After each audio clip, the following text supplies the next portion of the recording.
সম্প্রীতির একটা বড় দৃষ্টান্ত দেখতে পাচ্ছেন আজকে জুম্মার দ্বিতীয় দিন বাবরি মসজিদ প্রাঙ্গণ, সেই মুর্শিদাবাদ। দেখতেই পাচ্ছেন এই যে একটা বীরভূম থেকে দাদা এসছে, তার সঙ্গে এসছে আর একজন দাদা হিন্দু। ইনি যারা দেখে বুঝতে পাচ্ছেন পারবেন না, কিন্তু আমি দেখে অবাক ভাই। এরকম বাবরি মসজিদ প্রাঙ্গণে কিন্তু হিন্দুরাও অনেকে আসছেন অনেক আশা নিয়ে। তাদের উদ্দেশ্যে বলবো, যারা হিংসা ছড়াচ্ছেন সোশ্যাল মিডিয়ায়, যারা হিংসা ছড়াচ্ছেন সমাজে, তারা কি পারবেন এই ভালো মনের মানুষগুলোকে রুখতে? তারা কি পারবেন?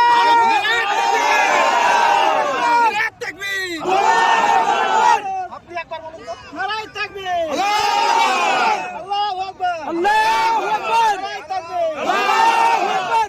পারবেন হিংসুটে রাজনৈতিক নেতারা এই সম্প্রীতি নষ্ট করতে?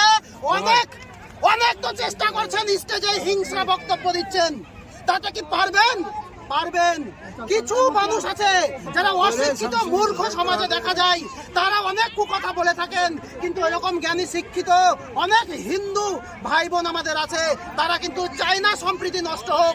আর সেই দৃষ্টান্ত দেখতে পাচ্ছি আজকে বাবরি মসজিদ প্রাঙ্গণে। আসুন কথা বলার চেষ্টা করি। দাদা, আপনারা কি দুই বন্ধু? আমার নাম অনিল মেহনা। আপনার নাম? আমার নাম জহরুল ইসলাম। আশ্চর্য ব্যাপার, অনিল মেহনা। আচ্ছা, আপনারা কি দুই বন্ধু? কবে থেকে দুই বন্ধু? কুড়ি থেকে ধরানো বন্ধু। অনেক দিন। আচ্ছা, এখানে কি মনে করেছেন? ভালো লাগছে, দেখতে পেয়েছি। আচ্ছা, অনেক হিংসুট রাজনৈতিক নেতারা কিন্তু এই সম্প্রীতি নষ্ট আমরা করার সবাই চেষ্টা না, করছে। আমরা সবাই পছন্দ করি, মুসলিম বা হিন্দু বা কি সবাই কি। ওদের উদ্দেশ্যে আপনি কি বলবেন?